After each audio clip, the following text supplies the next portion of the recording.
idea for a short story.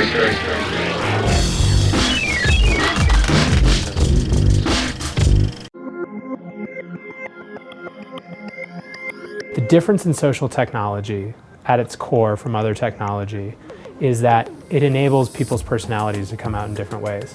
I get to be on Facebook, a DJ, plus a guy who does asset map, plus an investor, plus a writer.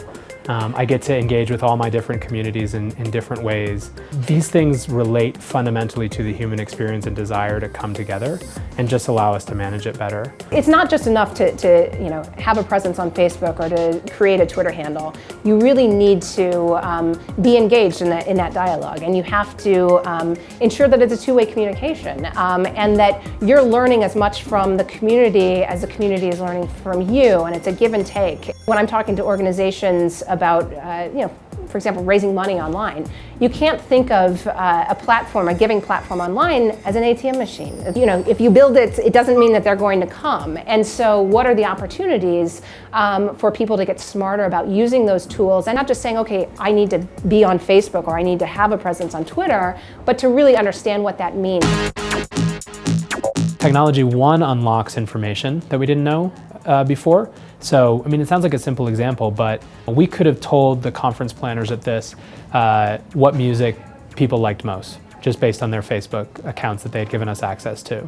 And they could have chosen the DJ for a social event based on that, which could have changed the nature of how people had fun at the after party, which could have changed how deep their relationships went.